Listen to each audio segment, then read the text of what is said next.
Hey, what's up, guys? Welcome to another episode of the GuitarGuts podcast with me, Mark Murray. Today, my guest is the great Bryce VanHoosen from Portland, Oregon. I actually just got back from there, saw Metallica there at the beginning of this month, December 5th. It was awesome.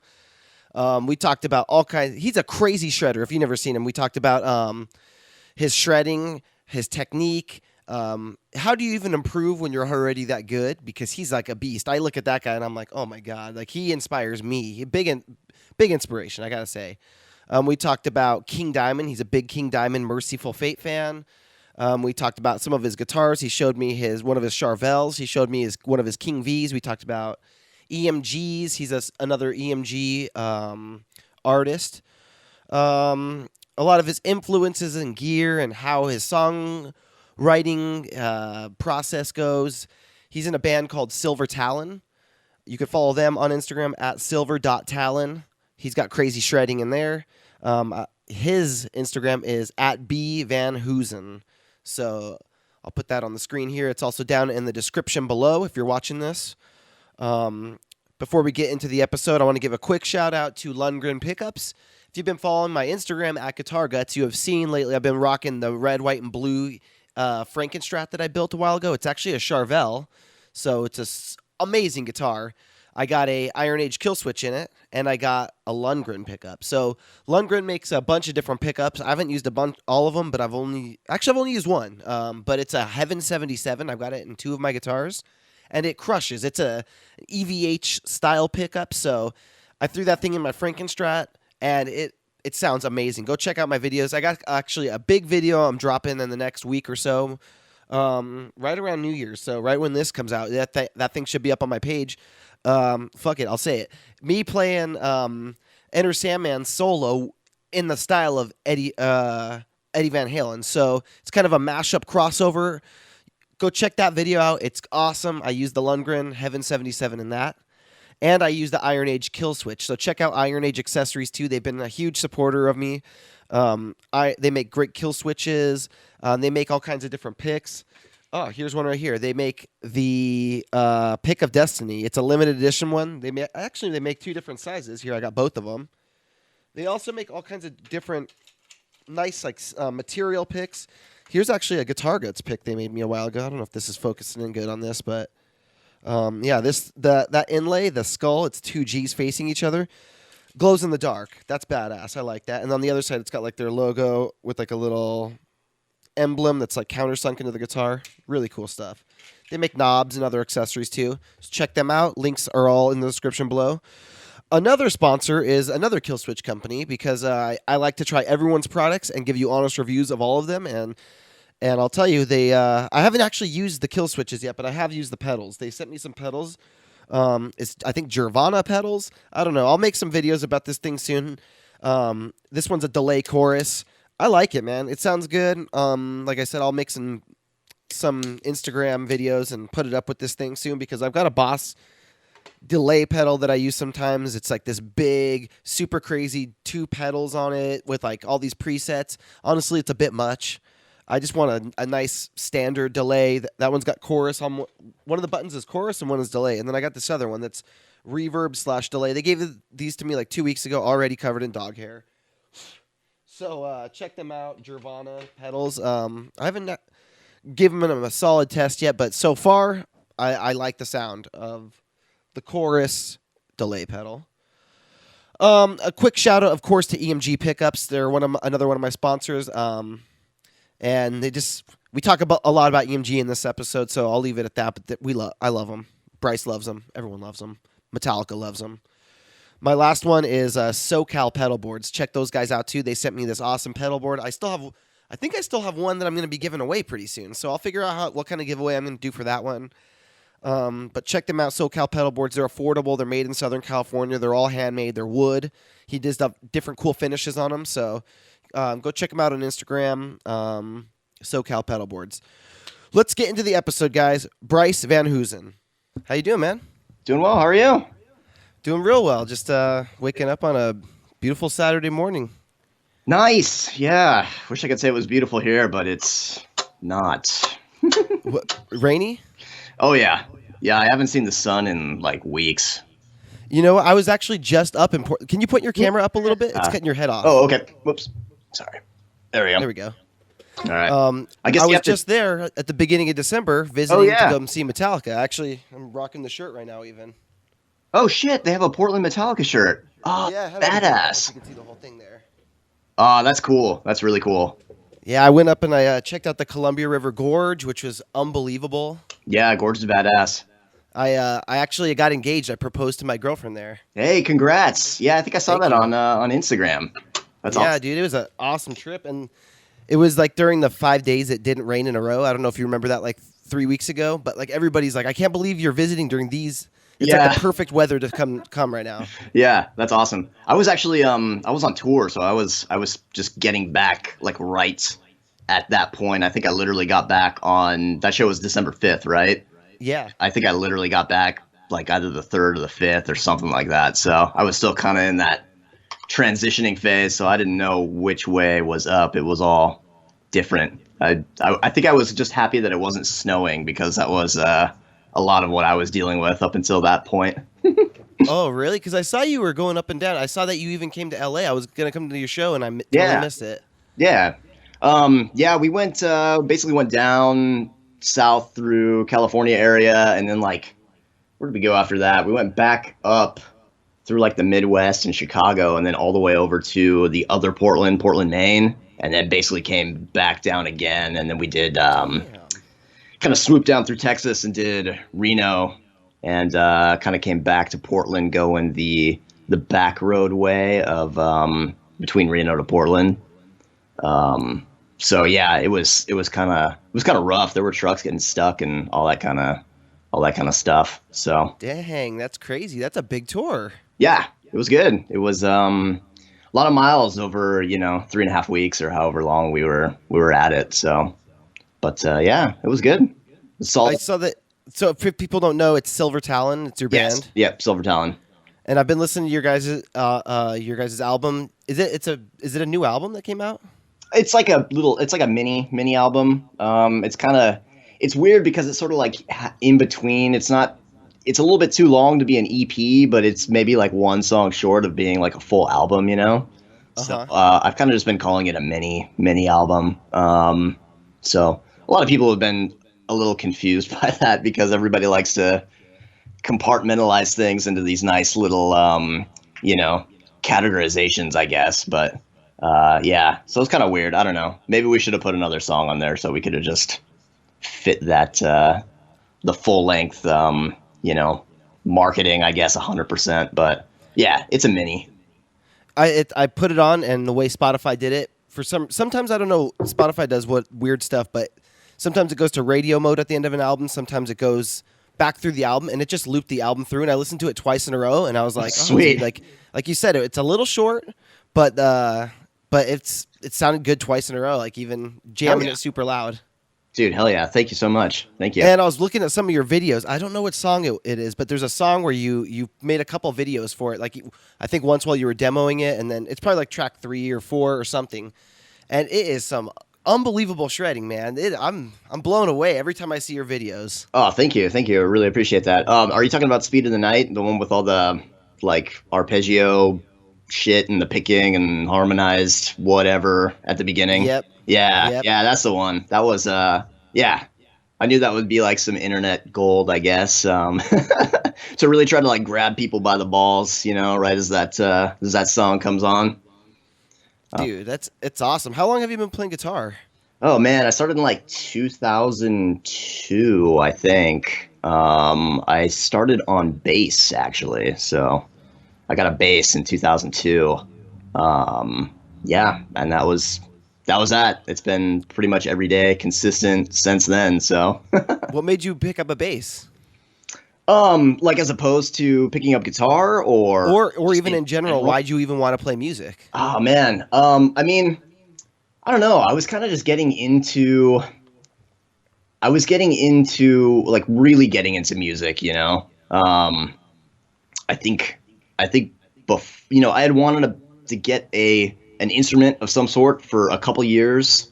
Up in that point, I think I started asking my parents maybe in like 1999 or something like that. But they're like, I mean, shit's kind of expensive, especially when you go into the music store and they're like, well, you know, you need this like $500 Fender bass, plus he's gonna need an amp, so that's another 500. And my parents are just like, dude, $1,000? Like, you know, you can't get kids to commit to anything. So it was kind of a couple years of just like pestering them, and you know, finally got it. And I think it was just at that moment in my like personal development where you know, music was just starting to become kind of like a thing. It was just sort of like, you know, you're sort of like discovering it, I guess, you know, and all of the different sort of things that I guess kind of contribute and sort of like blend your tastes from a very early age. But yeah, you know, I don't know. It was just like, it was that time where I got my first CDs, which were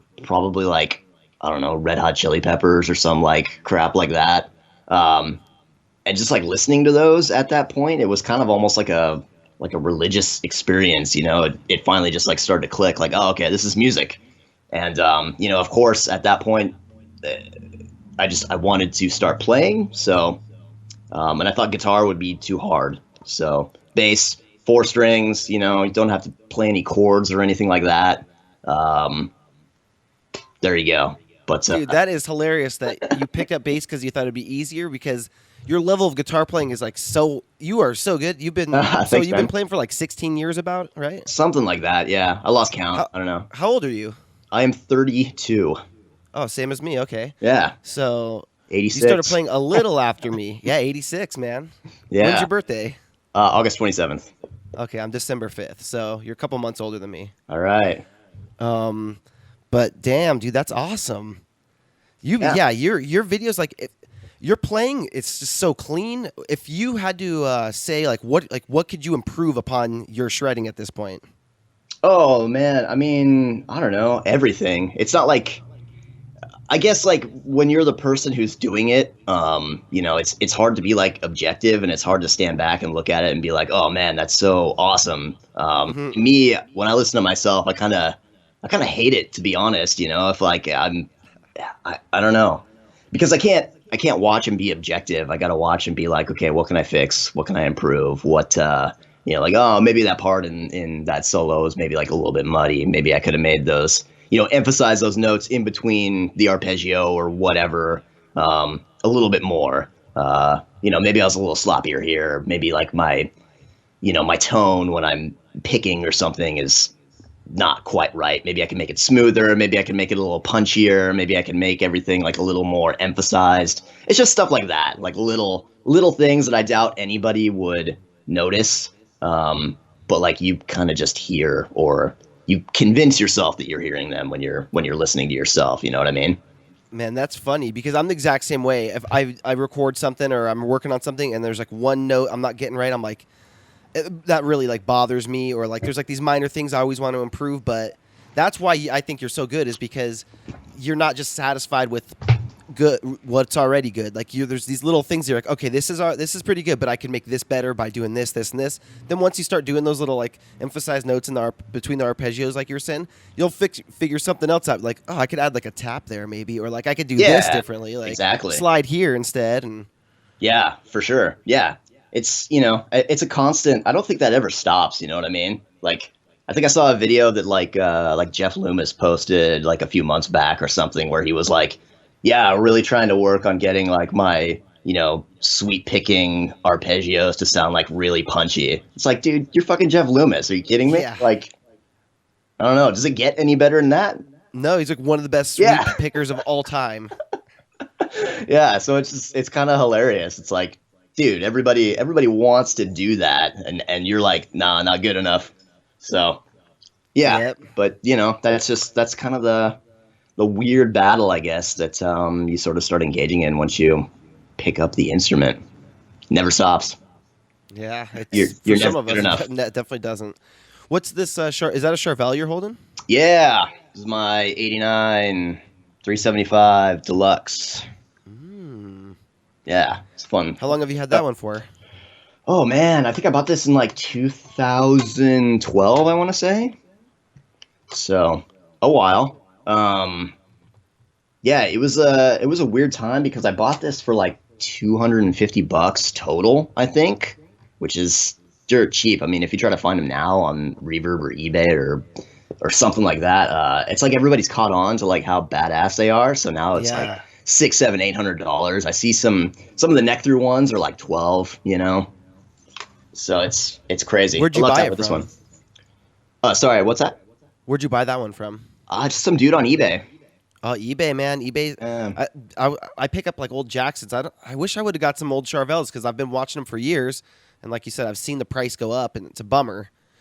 Yeah. It didn't come like that, right? Like, no. I see you got like an EMG set up in there, and like, yeah, it was totally stock. So the pickups that it came with, I don't know. I thought they sounded awful. Like, I know a lot of people really like the old, like late '80s, early '90s Jackson pickups, but I don't know, man. It was weird. It was like muddy and thin at the same time, if that's even possible. Yeah. Yeah. So I've gone through a lot of variations to try to, I guess, find like something that I'm like really happy with like the humbucker single setup, I guess, because it can be rough, you know, especially if you're using like passive pickups, and then you're like, well, what do I do? Do I put like a 500K volume pod in here? Do I put a 250? Like, you know, I put a 250 and my bridge is maybe a little muddy. I put a 500 and my single coils are just like ear piercing. So went through that battle, and then finally just decided on, you know, the EMGs, because it's like, all right, 25K for everything. So your bridge is always going to sound how it's supposed to sound. The neck and the middle, they're going to sound how they're going to sound. And yeah. And then from there, it's like some of these old bridges, the Schaller or Shaler, I'm not sure how the pronunciation of that is. But you know, after like 30 years or whatever, they can kind of wear out. So put a new one of those in here, and yeah, it's pretty much good to go. Solid. Dude, that thing's cool. What about the finish on that? Yeah, I don't know. It was like their desert crackle is what they call it. Oh, so that's a factory finish. Oh yeah, yeah. Oh, crazy. Yeah, you can find these online still.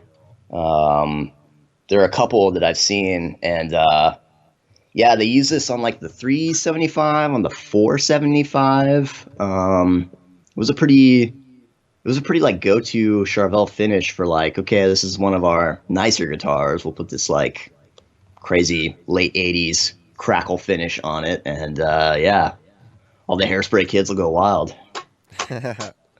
What was your first like shred style guitar you got?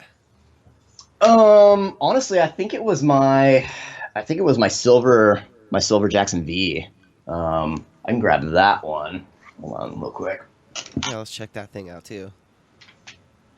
I'm looking around his room right now. He's got like skulls, like animal skulls up there, I think. Yeah. Yeah. A couple instruments hanging on the walls. Oh yeah. Cool. And giant cat tree. Oh yeah, big old cat tree right there. Yeah, so this is the first like shredder guitar. I was pretty much like exclusively into like Les Pauls and SGs and things like that. So this was the one that that I got, and it's made in Japan. It's this so the Jackson Japan factory is closed, as you know, and their last year of like real production was 2011. And so before they closed, I'm not sure if they had just a bunch of extra like parts and wood or whatever just laying around, or they really just wanted to give like a final, you know, solid hoorah. But anyway, they made these, and this is a Elite series. It's a factory special run, and they did all these like, you know, just like these really solid colors. And like other crazy colors, and the specs were like pretty badass. Came with like an original Floyd Rose bridge, stainless steel frets, stainless steel inlays. It even had one of those old, those like mid boost circuits that a lot of dudes were like really into in like the 90s and stuff like that. And like I know Alexi Liaho used one for a while. That's it's like the JTM 5000 or some crap like that. I don't know. Uh-huh. It had one of those in there, and so they all came like stock with those little mid boost circuits.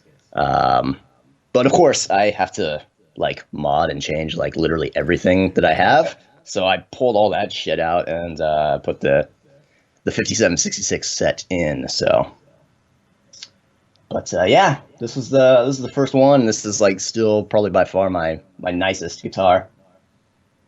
Dude, it looks super sweet. It's all like you said. It's just like all monocolor. It's Yeah. silver. Are they brushed nickel pickups? What is the finish on the pickups? Yeah, it's like it's like the brushed stainless steel Sweet. finish that EMG has. So you like Yeah. those what are they, 5766? Yeah, 5766. Yeah. What's the deal love with those? I've never actually used them before. I mean, so they're not like super far off, I guess, from like the 81, 85 kind of deal, but they just have like a little bit more. I would say they are maybe like a little bit less compressed than the typical 81, 85. So you get a little bit more of like the picking dynamics, and it kind of the bridge, the 57 especially, sounds like a little bit more full, especially when you're running with like a lot of distortion. But it still has that, super precise cut that an 81 has. And it's maybe a little bit more forgiving, I guess, because there isn't so much of that, like, the 81 to me, when I hear it, I hear a lot of like pronounced high end, I guess. This one has more of kind of like a sweet mid range to it. So it's maybe a little bit easier to play and get like a real solid, pleasing guitar sound out of. The 66, this neck pickup, I think is probably like my favorite neck pickup ever, because it's like big and full sounding and nice and smooth. So it makes, sweet picking and arpeggios and all that kind of stuff just sound really, really pleasing to the ear.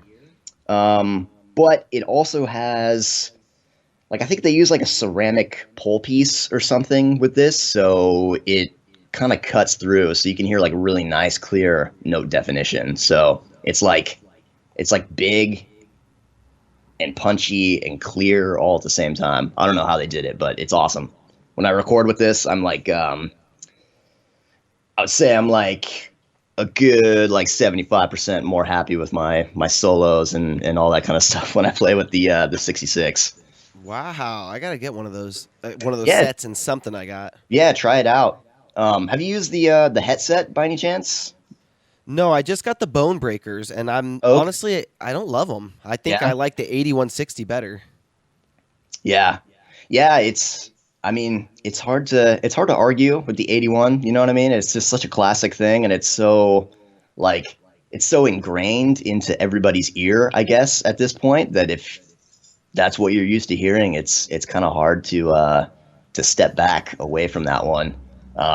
But yeah, try the 57. It's not a world of difference. It's just slightly, the EQ is just tweaked slightly differently. There's a little bit more mid-range. The headset is like based off them, right? Yeah, the headset has, they sent me, my buddy, Alex, who works at EMG, he really highly recommended that I try out the headset bridge, because he said that it's like the 57, but it has just a little bit more top end. So you get a little bit more high end cut. So yeah, he highly recommended that. So I got a hold of Tommy and made that happen. So shout out to my buddies at EMG. Yeah, Tommy's awesome. I know Tommy. Yeah, Tommy rules. Um, He's always hooking it up. he is. Yeah, I agree. And he's quick too.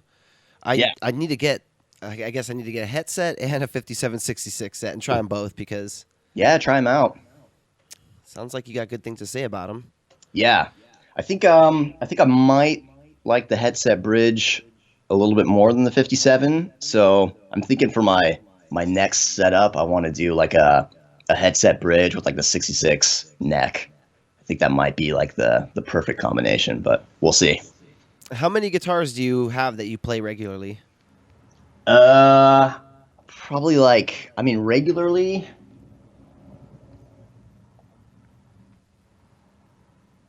I don't know, like 6 or 7 or Yeah, it's a lot. something like that. I mean, it's not too many. Never is. Never, Until never. it's like triple digits, then it's starting to get crazy. Like, where do you put them all? Yeah, right. Oh man. Yeah, I've seen like pictures of some dudes' houses, and it's like, they have the basement. It's like their man cave, and they just have like cases lining the wall. Like, all right. Do you keep yours in cases all the time? Nah, I hang them on the walls. I like those. Yeah, man, I'm the same way. I like to look at them. It's like art. Yeah. Oh, it's totally like art. Like some of the guitars that I have are, they look really cool. Maybe they don't play that well. Maybe they don't stay in tune that well, but they're cool to look at. So let's put them on the wall. Plus, I feel like it inspires you to play more. You know what I mean?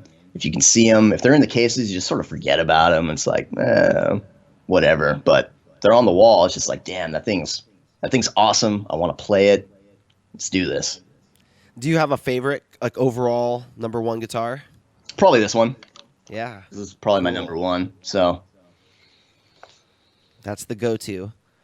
yeah, especially if I've been playing a lot more in like drop C, so that's what this one's in. So yeah.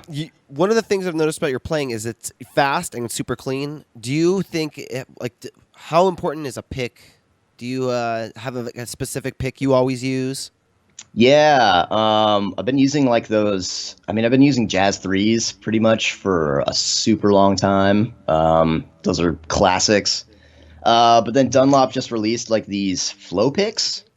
So this is the John Petrucci one, and I don't know. I've been using these for like the past, I'll say like 10 months or something like that, and I'm really, really into them.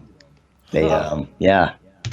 So they got the John Petrucci signature, and they got the Andy James signature, and I recorded most of the Silver Talon stuff with this big old like 3 mm flow pick. So it's a big one.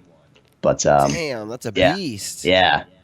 I noticed with the 3 mm ones, it started to kind of, some of the high end was kind of going away a little bit. So it's nice for like really smooth picking passages and stuff like that. But if you really want to like dig in and get a little bit more dirty with stuff, it was kind of hard to get that. But the 2 mm ones, which are the Petrucci and the Andy James ones, they're pretty solid. So Yeah, that's pretty thick. Even I use You ever see these Tortex Sharps?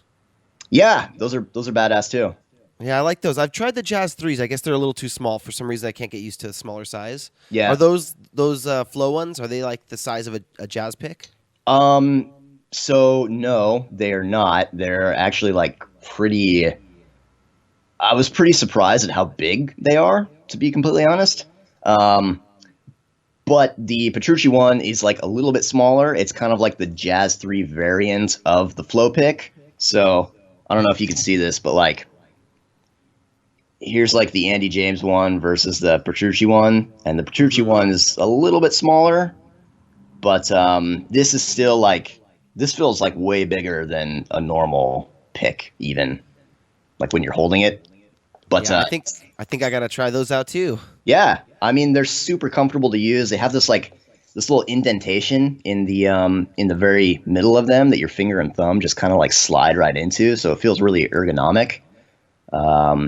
I don't know if you've ever had it where you've like, you've been playing and like maybe you've played for like an hour and a half or something like that, and then like your finger that you're holding the pick with like really kind of starts to hurt just because you're holding this like flat piece of plastic against it. Uh-huh. I would have that a lot, but with these ones, none of that. Oh, So yeah, well, that's good to know. try them out. Who when you first started playing? Who were your biggest influences, like to get you into shredding or even just to like playing guitar? Like, what was your like first solos and all that stuff about? Oh man, I mean the earliest dudes that I was listening to where I was like, okay, I really want to learn how to play solos. because for the longest time, honestly, I was just into punk rock, so I didn't really care about any of that stuff. I was just like, all right, 3 chords, here's a song, let's do it. Um, but I think when I first heard Ingve, I was just like, whoa, this is crazy. Like, I didn't know you could do this on guitar. This is insane. So that kind of started the journey, I think, into discovering the whole shred thing a little more. And that's probably true of like so many people out there. But then there was also George Lynch was a huge one. And then of course, like Iron Maiden was classic stuff. I think the first solo I ever really tried to learn was like Dave Murray's solo from The Trooper or something like that. Um, and then I was also into a lot of like extreme metal, I guess. So like a lot of like Swedish like melodic death metal and like Norwegian black metal and stuff like that. So Dissection was a huge one. And I think maybe like the second solo I ever tried to learn was like this really easy solo from one of the songs on Storm of the Light's Bane. I'm forgetting what it's called, but yeah. And then after that it was pretty much like a lifelong obsession with like Yngwie and then got into King Diamond and Andy LaRock. It's been a huge influence also. So, dude, he's very underrated. Like when people talk about who are like some of the better guitar players, no one brings him up ever. It's amazing that nobody does. I don't really understand why, because he's nuts. He's crazy, and like everybody gets on Yngwie because everything's like so one dimensional, which like I agree. Yeah, maybe a little bit. But like Andy's playing is like he's got all of it. He's got the shred and he's got a little bit more of the just like really weird phrasing and stuff like that. That's super unique. So yeah, he seems like the whole kind of package to me. I don't know why more people aren't into them. Maybe because King Diamond is just kind of more obscure. You're never going to hear King Diamond on the radio. I mean, maybe you might with like that Volbeat song that they did. But other than that, it's pretty cult. Dude, I've got just in the last year, I've got way more into King Diamond again. Like I remember them from when I was like 18 or something, and they were kind of like in like I never listened to them that much, but I kind of thought they were a little bit of a joke because of the vocals. Right. And then I got back into them lately, and I was like, I'm hooked. Like obviously the Abigail album, Them, Graveyard, like those 3 albums are like front to back perfect. There's like not a bad moment on any of them. Yeah. No, that stuff's awesome. Their first album is great. I mean, really, honestly, like they never changed their sound that much, Like they just released like pretty solid albums throughout their entire career. So, solid band. They're coming out with a new one apparently like next year or something like that. So that'll be interesting. No way. Yeah. I mean, it's literally been, I think, since like 2004 or 5 was like the last one that came out. So it'll be interesting to see what they do. Have you ever seen them live? Oh yeah, I've seen them live a couple times. That was actually the first time I ever listened to King Diamond or Mercyful Fate. I think it was like 2005 or something like that. So yeah, I was probably like 18.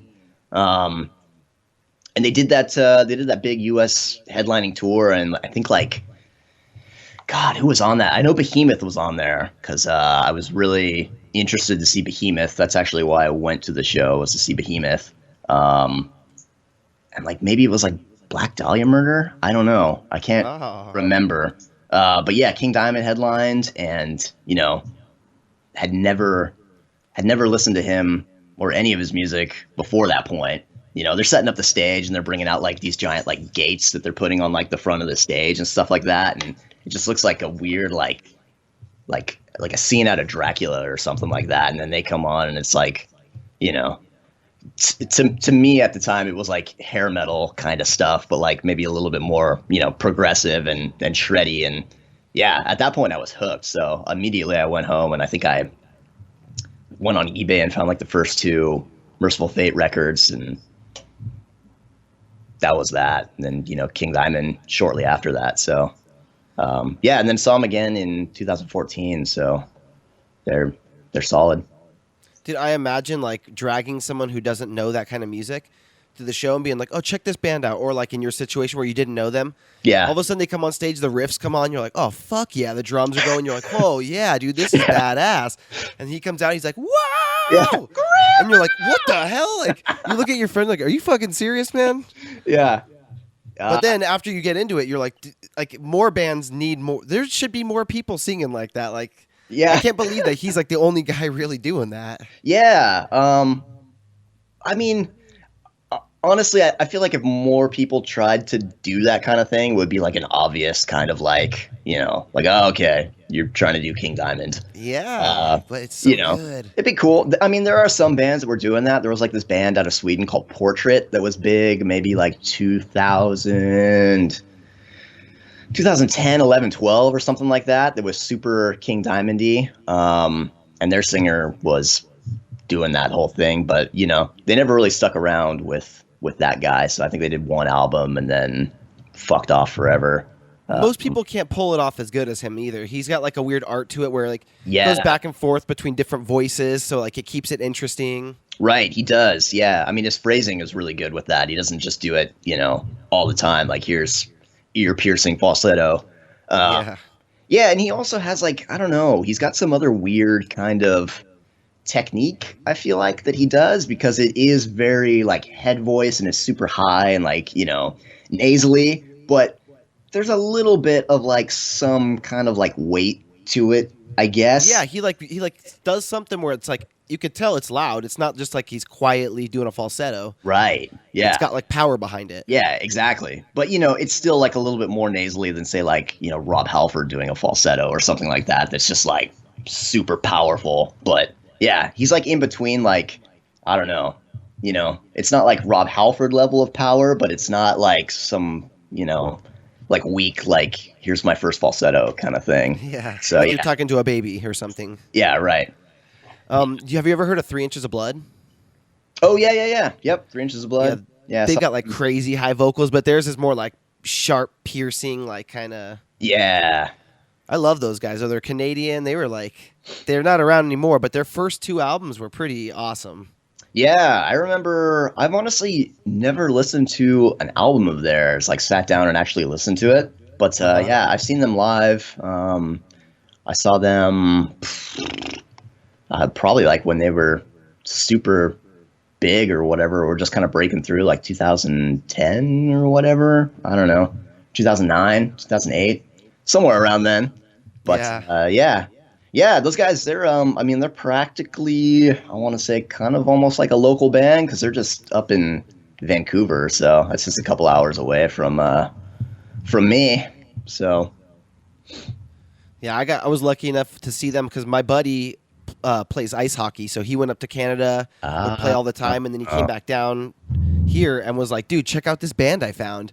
And we're like, what the hell? This is like the coolest, like, it was before they had like their produced good albums. Like their albums sound like they were recorded in a garage, and it sounded kind of shitty and like kind of King Diamond-y with like the weird high pitched stuff. It wasn't, I don't know, it just sounded kind of crappy garage recordings, but we loved it, man. And then we saw they came down and they played the Whiskey in the House of Blues a couple times, so got to go see them live, and it was pretty good. Yeah. I wish they were still around. I know, it's a bummer they're not. I feel like they would, this whole like trad metal thing is kind of getting a little bit more, it's kind of getting a little bit more steam lately. And I feel like, I really feel like 3 Inches of Blood were kind of like the grandfather of that sort of thing, because like when they hit the scene, it was kind of like, at least from what I saw going on, it was kind of, they kind of arrived in a world of like Kill Switch Engage or like metalcore. Unearthed. Like that was it. That was what all the kids were listening to. And then, here they come along with like, oh God, this stuff has like, clean vocals. Of course they got like their growler guy, because that's what you had to do in the early 2000s to be like a metal band.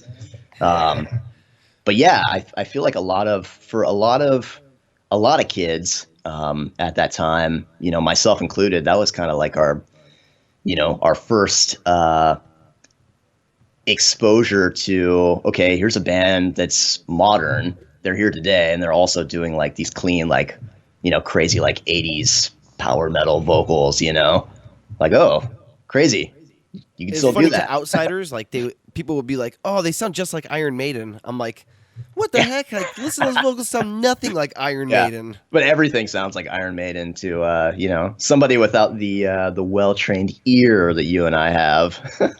Yeah, Like clean operatic vocals. Oh, of course, Iron Maiden. totally. I'm like, "What?" Yeah. Um, when you saw King Diamond in 2014, were they on like a special tour? Was it like an album concept tour, or just like coming through to just crush? Yeah, that was their big return tour. It was like because they hadn't done anything I think since like 2000, probably like 2005 since I saw them the first time because you know, King had like a bunch of health problems and he had to get like open heart surgery and all that kind of stuff and like surgery on his back. So it was a little bit rough for him for a while. So he took, good 9 years off and then they came back and they're like, hey, remember us? We're here again. And That's so crazy. yeah. I mean, that tour that they did was crazy for, just like coming back and like, especially given the reason that they stopped was like medical, like medical problems. And then they came back just full force and it was like, let's do the world. And they did that. I think they were literally on tour for like 2 years and played like everywhere. It was kind of nuts.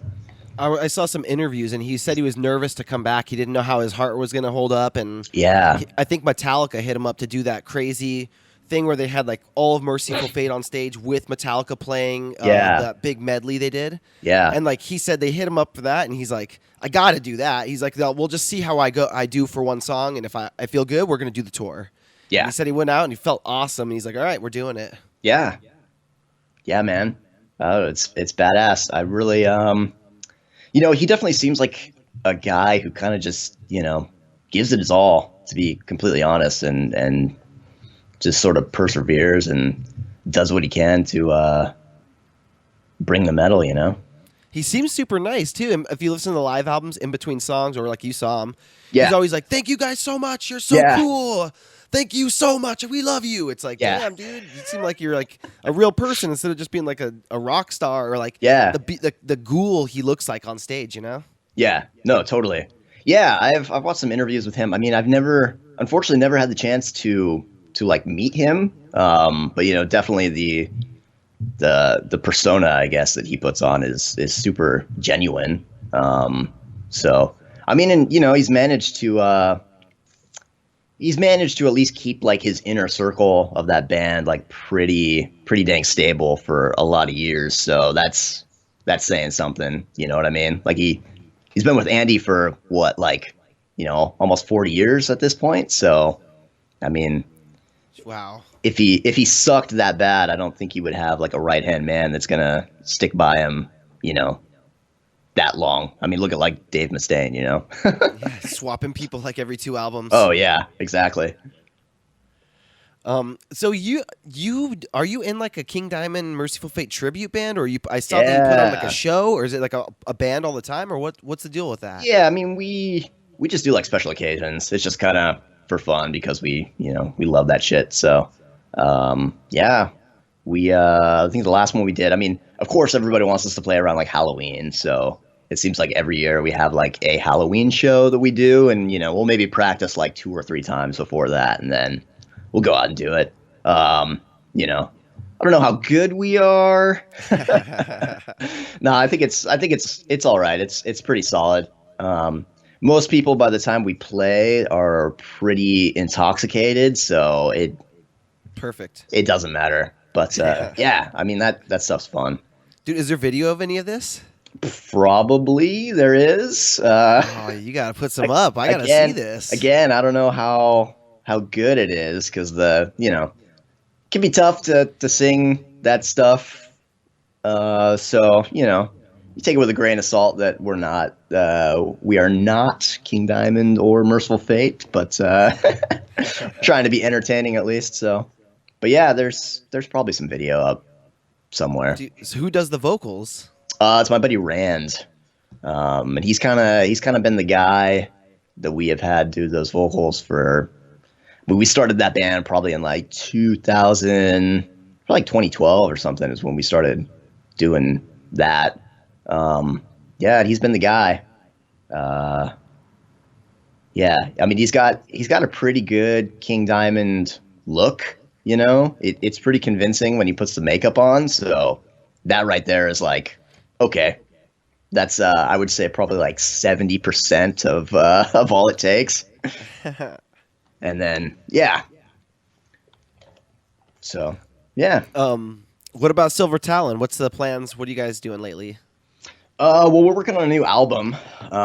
Started writing that. We got off tour, and pretty much just started throwing around some riffs and stuff like that. So we got, I don't know, I wrote 2 new songs in the time that we've been back in the past month. So we kind of just need to jam those out and get some really solid vocal melodies and stuff like that going. So.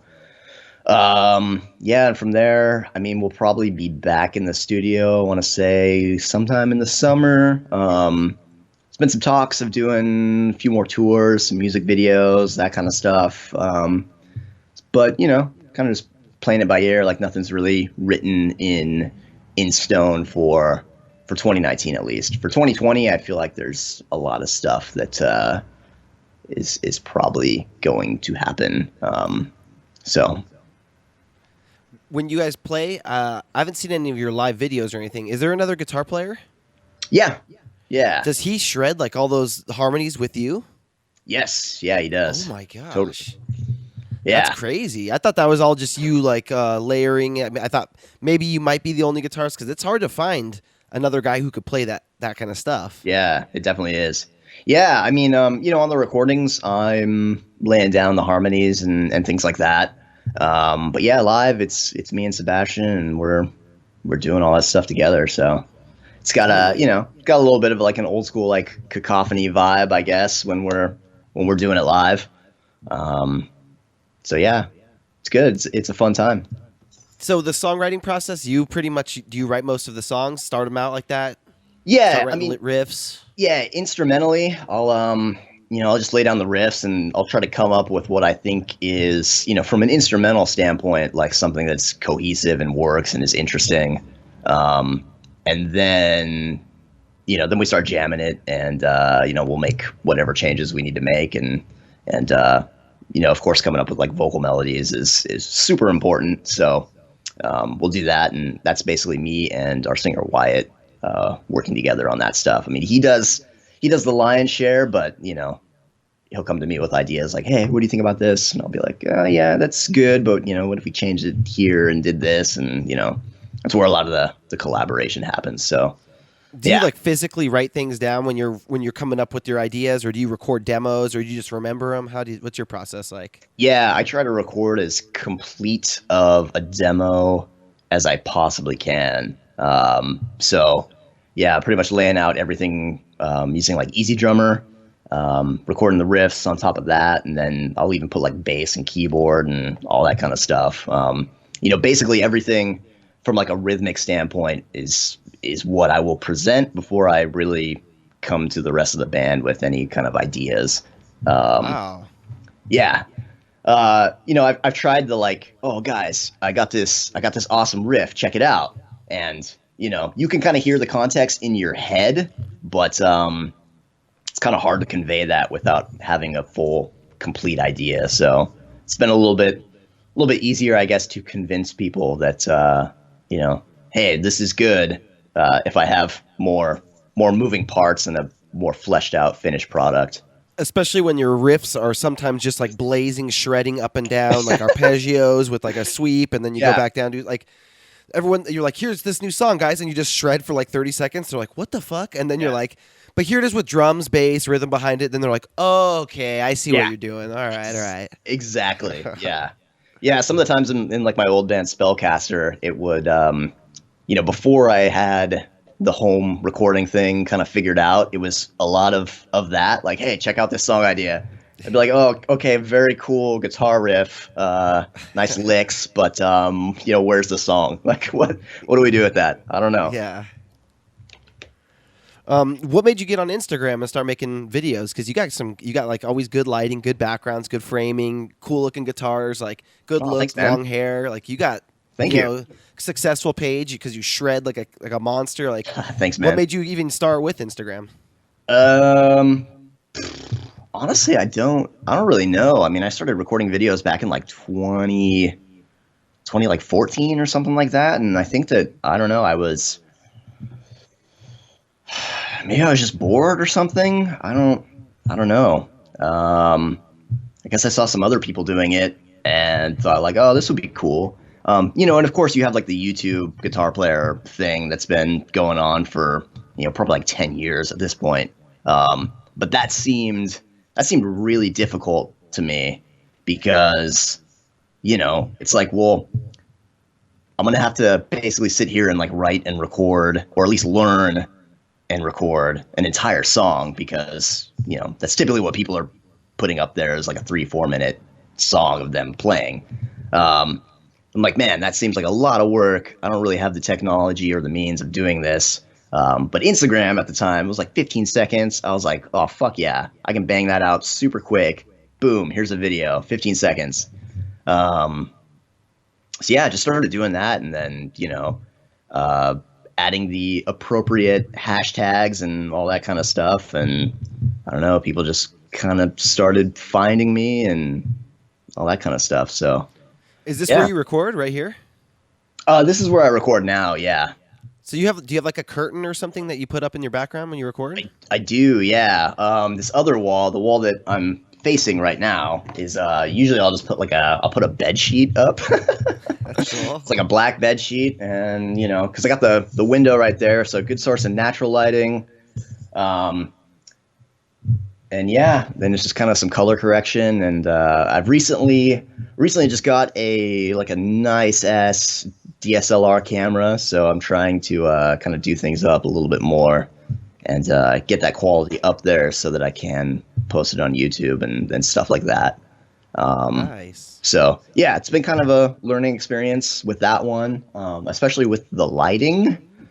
Just because like, dude, in the winter here, it's like, you can't rely on the sun at all. There's just gray clouds and all this kind of stuff. So got to find appropriate lighting to make things, look like there's a good source of natural light because there sure as hell is not.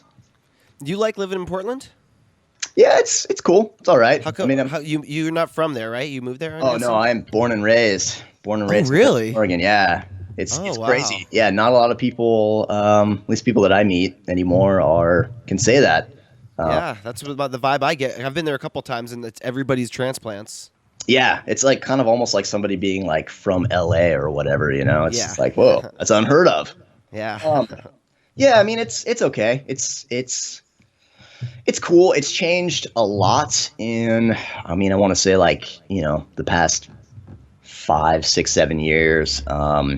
Which I think has been maybe enough to kind of like keep my interest and like kind of keep me from moving. But I don't know. It's not like the artist utopia, I guess, that it used to be, like when Portlandia started and everybody started to see like, oh, this is Portland. It was very much a different kind of place than it is now. So now, back then it was like you could work your shitty part-time job making like $800 a month and, find a room in like a cheap apartment or whatever. And you're paying like $250 or whatever. So, you got enough to keep yourself entertained and pay rent and keep the lights on and whatever, do your art for the rest of your time. But not so much anymore. It's kind of a little bit more difficult to make ends meet, and a lot of people have kind of moved out of the city proper because the rent prices, like everywhere else in the country, they're just skyrocketing and going up and stuff like that. So, yeah. As far as like music goes, there's not, I'm always jealous of like people in SoCal because there's just so much more like music industry there, Uh-huh. And there's nothing like that really here. There's maybe like, a couple guys that have like some pedal companies or whatever. And, they maybe they employ like 5 people or whatever. It's very much like a, Mom and pop shop kind of style. Exactly. So yeah, trying to get involved in that kind of stuff can be difficult, but, other than that, I mean, it's we got cool bands and stuff like that, and there's always something to do. So it's it's fun, but you take the good, you take the bad, and I'm sure it's like living anywhere else. You guys got the Helium Comedy Club. I saw that. I love stand-up comedy. Have you been there before? I don't think I have. I've been to Harvey's. Harvey's? Yeah, I don't think I've ever been to the Helium. Yeah, I when I was cruising around there, I saw a couple guitar shops. I saw is it Old Town Music? Yeah, Old Town rules.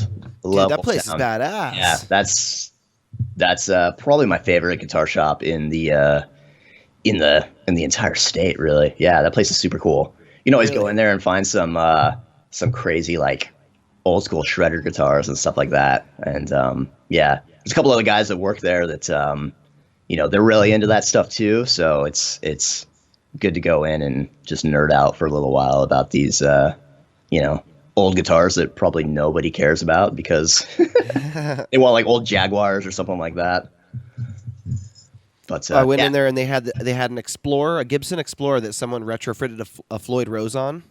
Whoa! And it still had the old holes from the Tune-O-Matic bridge, but Yeah. I was like, and it was like a 90 or an 88 or something model, and I was like, damn, dude, like, I think it was like $700 or $800. I was like, oh, this is hard not to walk away with that. Yeah, their prices are pretty fair there.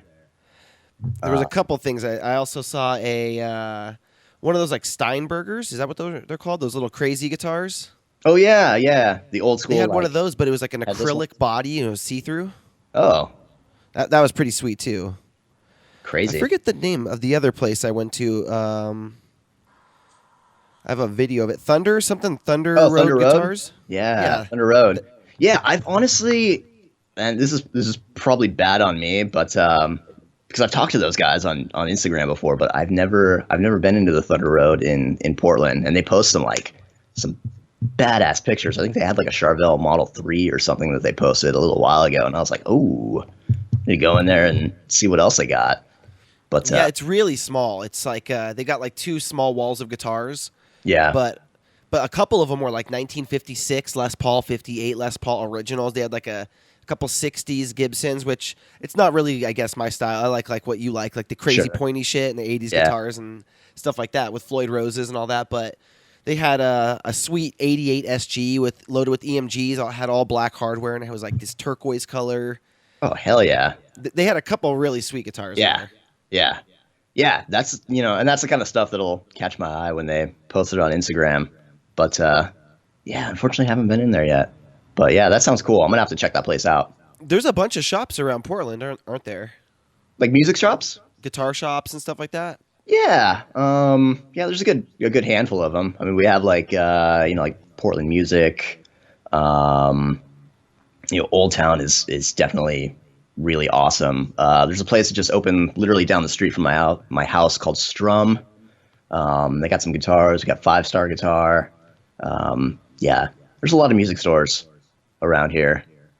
Yeah, and the food and the coffee, beer, everything. I mean, Portland's a fun city. Yeah, it's totally a fun place if you're looking to get out there and just kind of be on the town. Yeah. Yep. The food and the coffee probably my favorite part. I see you're rocking the Aussie sweater there. No More Yeah. Tours. You went to that? No, I haven't been yet. They're coming, I think, in they're coming sometime next year to the Moda Center, which is like the big sports stadium here in Portland, like the Blazers play at and shit like that. But yeah, my wife got this on for Christmas online, so Are you going to the show?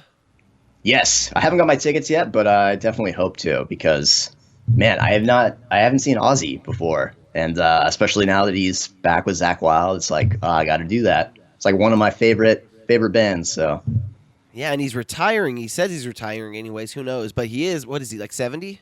yeah, I mean, I don't know how much time is left on that clock. You know what I mean? I'm making the next couple of years because of like a lot of artists are getting older like that. I bought my tickets to see Ozzy too. Ozzy, I think he's coming in July down here. okay, but, like- that's probably when he's hitting Portland. Yeah, probably like a week apart or something like that. Yeah, But you never know.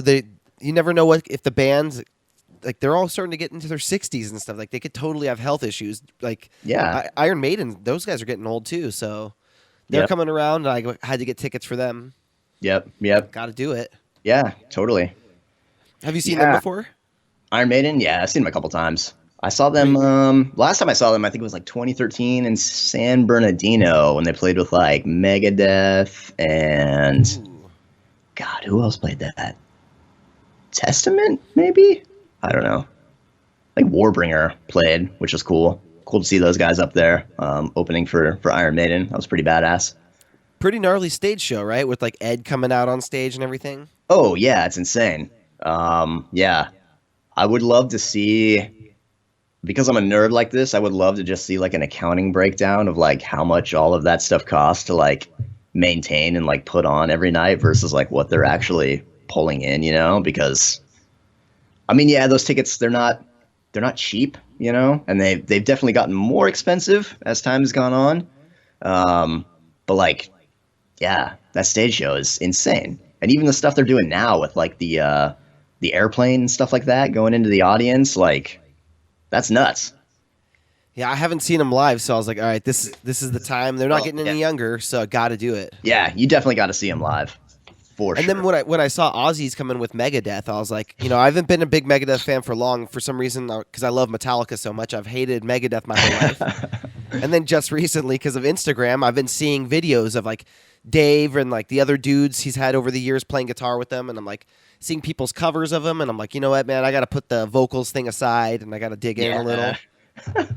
Yeah, I mean they're great. They're a great band. I mean, they got some classic albums. I mean, I would say like Rust in Peace and Peace Cells. Those albums are pretty much like untouchable as far as heavy metal goes. Yeah, I mean, and if you're into like just kind of weird, if you're into like really weird and out there sort of like song structures and stuff like that, Megadeth is definitely a very interesting band for that, because they sort of went in the opposite direction of like, I feel like where Metallica went, you know what I mean?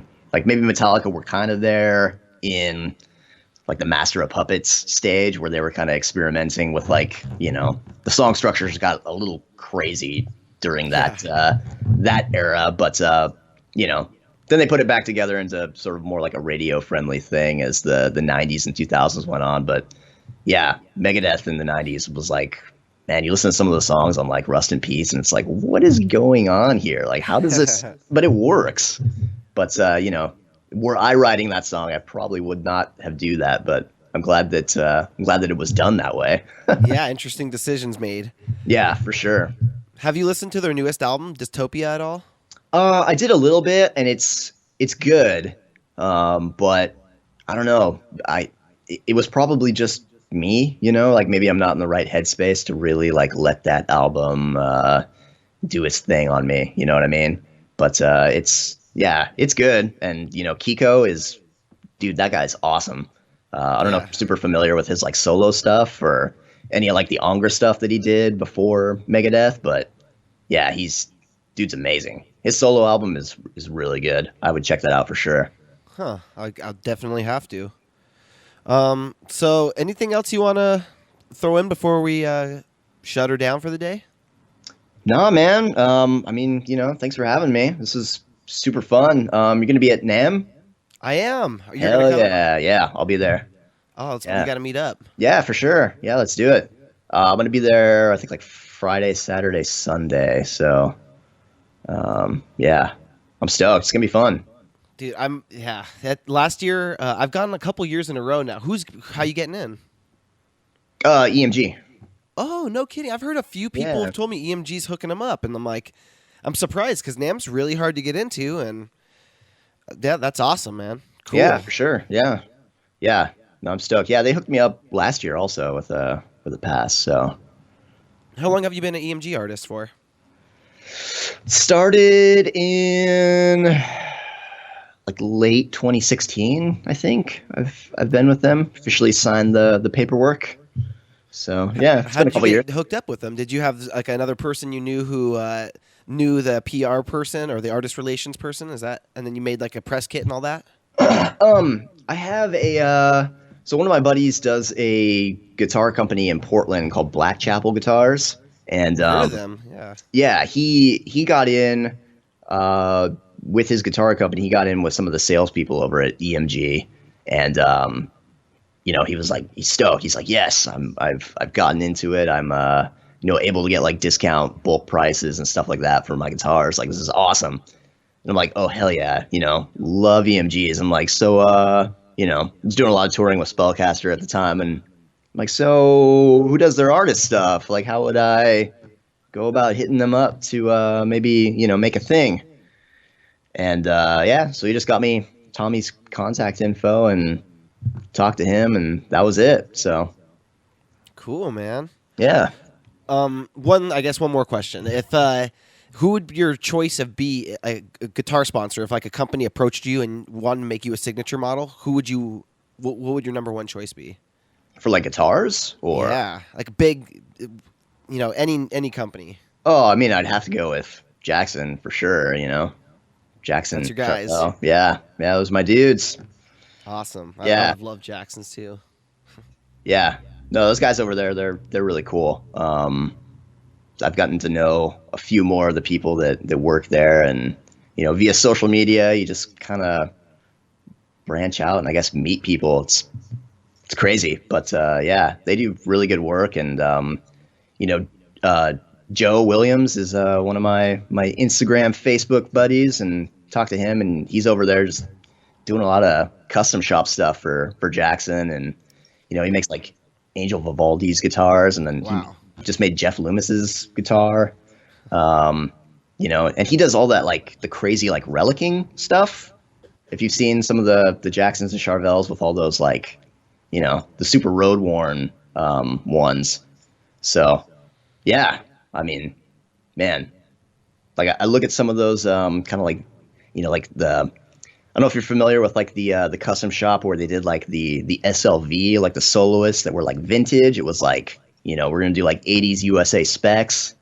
And they had a version that was just like all relics. So they had like nitro finishes, and they were all like just gnarly beat up and stuff like that. And, Joe did a lot of that stuff, and it just looks so cool. So yeah, I guess that would be my my go-to. It would be like, yeah, man, make me like a sweet ass V, and then like just relic the hell out of it. Just do your thing. Good, dude. Well, I'm into putting it out there, so that's why I asked. Because one day I want to look back and be like, look, he put it out there that one day. Now you got the Jackson, the Bryce VanHoosen model. Like, well, it's gonna happen one day. Especially if you keep shredding, you keep making videos the way you do, because your quality's good, your playing's incredible. I mean, like I said, you're an inspiration to me. I see your videos and I'm like, fuck, dude. A lot of people say I'm an inspiration to them, and then I'm like, yeah, but have you seen Bryce? Like, look at his shredding; it's so much cleaner. So thanks for what you do, man. Keep doing it. Absolutely. Hey, thanks for what you do. Yeah, no problem. Loving it. Everyone, check out his band at Silver.Talon on Instagram. Yeah. His username is B VanHoosen. Is it Hoosen or Hoosen? I just say Hoosen. VanHoosen. Yeah. VanHoosen. I don't know what the original like Dutch pronunciation would be, but it's been Americanized. Yeah. All right, dude, Bryce, thanks so much, man. It was a pleasure talking to you. Yeah, thank you. Thank you so much, and I'll catch you at NAMM. Sounds good, dude. Have a good one, man. Yeah, thank you. Bye. Thanks so much for watching, guys. If you enjoyed this episode of the podcast, please subscribe to my channel. I do these podcasts every couple weeks, and I do a lot of other guitar videos. You can always follow me on Instagram at GuitarGuts. You can follow my guest, Bryce, at B VanHoosen on Instagram, and you can follow his band, Silver.Talon, on Instagram. Thanks so much for watching, and I'll see you guys soon.